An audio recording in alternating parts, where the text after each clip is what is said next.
السلام علیکم ورحمۃ اللہ وبرکاتہ۔ میں امید کرتا ہوں کہ آپ سب خیریت سے ہوں گے اور اللہ پاک آپ کو سب خیریت میں رکھے، اور مشکل اور اس پریشانی کے دور میں اللہ تعالیٰ آپ کی ہر پریشانی اور ہر مصیبت دور کرے۔ میں آج ایک بیان سن رہا تھا، اس مولانا کا نام ہے تیمور احمد، ٹھیک ہے؟ تو میں آج اس کے اوپر ریئیکشن بنانا چاہوں گا، آئیے میں آپ کو دکھاتا ہوں۔ اچھا، دعاؤں سے متعلق ایک چیز بڑی اہم ہے کہ جب بھی دعا کریں تو یقین کے ساتھ دعا کریں کہ اللہ سبحانہ تعالیٰ ہماری دعا ضرور سنتا ہے۔ وقت آگے پیچھے ہو سکتا ہے لیکن اللہ کی طرف سے دعا کا جواب ضرور آتا ہے، اور ایسے کئی واقعات ہیں کہ جب انسان سنتا ہے تو انسان حیران رہ جاتا ہے کہ اللہ سبحانہ تعالیٰ نے لوگوں کی دعائیں کیسے کیسے سنی۔ انہیں میں سے میں ایک واقعہ پچھلے دنوں پڑھا تھا کتاب میں، اور یہ ٹرو سٹوری ہے ایک ڈاکٹر صاحب کی، کہ انہوں نے بتایا کہ کس طریقے سے ان کے ساتھ وہ پورا جو ہے وہ واقعہ پیش آیا۔ ایک ڈاکٹر صاحب تھے، بہت ہی مشہور ڈاکٹر صاحب، اپنی فیلڈ کے ایکسپرٹ تھے۔ اپنی فیلڈ کے جو ایکسپرٹ تھے تو ان کا کیا تھا کہ انہیں کسی ایک سیمینار کے اندر انہوں نے کہا کہ مجھے انوائٹ کیا گیا، اور وہاں پہ میں نے کسی دوسرے ملک میں جا کے میں نے وہاں پہ ٹاک دینی تھی، اور اس کے بعد مجھے انہوں نے ایک شیلڈ دینی تھی ایک ریکگنیشن کے طور پہ، جو پرفارمنس کے طور پہ۔ کہتے ہیں میں جب فلائٹ لینے کے لیے جب گیا ایئرپورٹ پہ، تو ایئرپورٹ پہ جب پہنچا، اپنی فلائٹ میں بیٹھا، فلائٹ آن ٹائم تھی، اور جہاز جب فلائی کیا تو تقریباً ابھی آدھا گھنٹے کی فلائٹ ہوئی تھی، تو آدھے گھنٹے کے بعد فلائٹ میں اناؤنس ہوا کہ جی جہاز کے اندر کوئی ٹیکنیکل پرابلم ہے، اس کی وجہ سے ہمیں کسی کلوزسٹ ایئرپورٹ کے اوپر ایمرجنسی لینڈنگ کرنی پڑے گی۔ تو جب یہ اعلان سنا تو پریشان ہو گئے، کیونکہ نیکسٹ ڈے ان کے وہ جو سیمینار تھا۔ تو بہرحال جہاز نے وہاں پہ کسی ایک کلوزسٹ ایئرپورٹ تھا، وہاں پہ جہاز لینڈ کر گیا۔ اب جب لینڈ کر گیا، سب لوگوں کو جو ہے وہ مسافروں کو اتار دیا گیا جہاز سے۔ اب یہ ایئرپورٹ پہ بیٹھے انتظار کر رہے ہیں کہ کب دوبارہ سے جہاز ٹھیک ہوگا اور میں جاؤں گا اور میں اپنی ڈیسٹینیشن پہ پہنچوں گا۔ کہتے ہیں میں سٹاف کے پاس گیا، اور سٹاف سے میں نے پوچھا کہ یہ جو ایشو ہے کب تک ریزالو ہوگا۔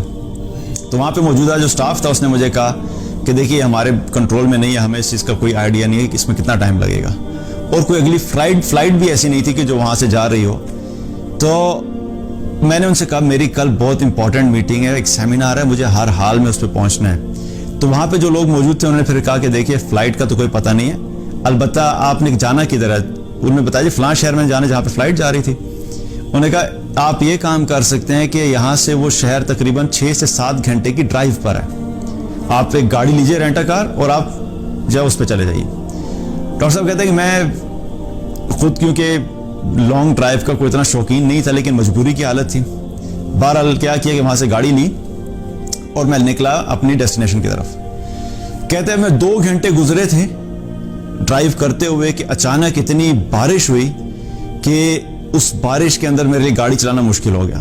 طوفانی بارش شروع ہو گئی، اور اتنی طوفانی بارش کہ مجھے یہ بھی نہیں پتہ لگا کہ میں کس رستے پہ چل رہا ہوں، اور جب تھوڑا سا میں آگے گیا تو مجھے یقین ہو گیا تھا کہ میں اپنا اصل رستہ جو ہے بھول گیا ہوں، اور میں پتہ نہیں کسی اور رستے پہ جا پہنچا ہوں۔ تو انہوں نے سوچا کہ میں اس تیز بارش میں اور اس طوفانی بارش میں ڈرائیو کرنا مشکل ہے، تو بہتر ہے میں کسی جگہ پہ رک جاؤں، اور وہاں پہ رک کے جب یہ بارش ہلکی ہوگی پھر میں دوبارہ اپنی منزل کی طرف چلا جاؤں گا۔ وہاں پہ تھوڑا سا آگے جا کے دیکھا، وہاں پہ انہیں پرانا سا گھر نظر آیا، اور اس گھر کے باہر جا کے انہوں نے گاڑی پارک کر دی۔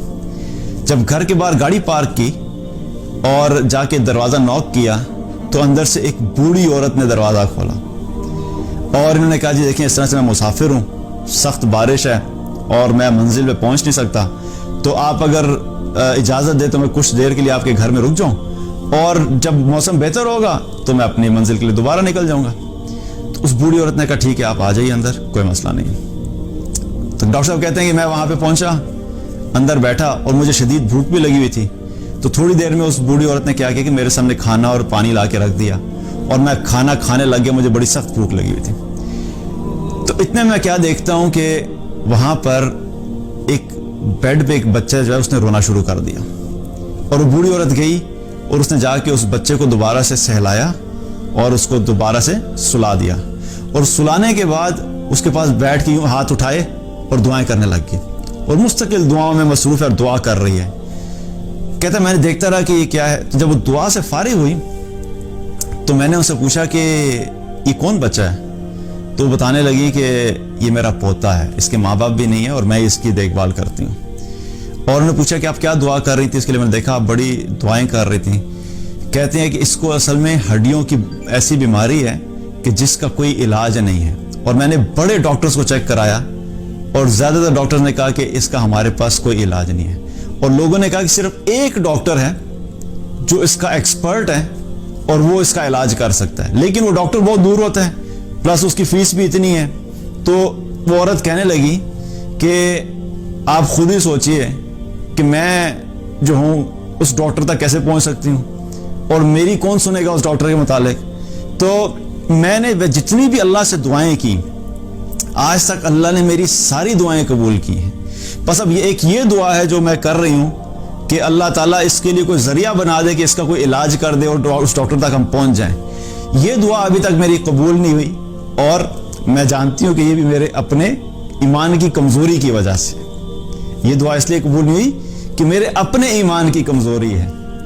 اب ڈاکٹر وہاں پہ جو کھڑا تھا, تو جب وہ بات سنی تو اس ڈاکٹر کے رونگٹے کھڑے ہو گئے اور آنکھوں سے آنسو جاری ہو گئے, اور کہنے لگے کہ ہما جان آپ کو بتا دوں کہ اللہ نے آپ کی یہ دعا بھی سن لی کہ جس ڈاکٹر کا آپ کہہ رہی ہیں وہ ڈاکٹر میں ہی ہوں, اور اللہ سبحانہ تعالیٰ نے آپ کی دعا ایسے سنی کہ میری فلائٹ وہاں سے چلی.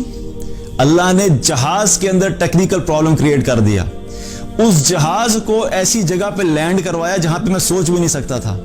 وہاں سے اللہ نے مجھے گاڑی میں بٹھایا اور گاڑی میں بٹھا کر مجھے راستے میں لے کر آیا, اور آپ کے گھر کے قریب ایسا بارش اور طوفان ہوئی کہ اللہ سبحانہ تعالیٰ نے میری گاڑی کا رخ آپ کے گھر کی طرف کروایا اور مجھے آپ کے سامنے لا کے کھڑا کر دیا ہے. اب میں آپ کے اس پوتے کی جو ہے وہ خود سے علاج کروں گا, اور اللہ سے امید ہے کہ اللہ تعالیٰ اس کو شفا عطا فرمائے گا. تو یاد رکھیے کہ اللہ سبحانہ تعالیٰ دعا جب سنتا ہے تو اللہ خود راستے بناتا ہے, اللہ خود اسباب بناتا ہے. ہمیں دعا کرتے ہوئے ہمارے دل میں یقین ہونا چاہیے, دعا کرتے ہوئے ہمارے دل میں اخلاص ہونا چاہیے, دعا کرتے ہوئے ہم اللہ کو اس طریقے سے پکاریں کہ اللہ سبحانہ تعالیٰ تک بات پہنچے. جب غفلت سے دعا کی جاتی ہے تو اب دعا قبول نہیں ہوتی. تو اللہ سبحانہ تعالیٰ جب دعا قبول کرنا چاہتا ہے تو وہ ایسی امپاسبل چیزوں کو بھی پاسبل کر دیتا ہے جو ہمیں سمجھ نہیں آتی.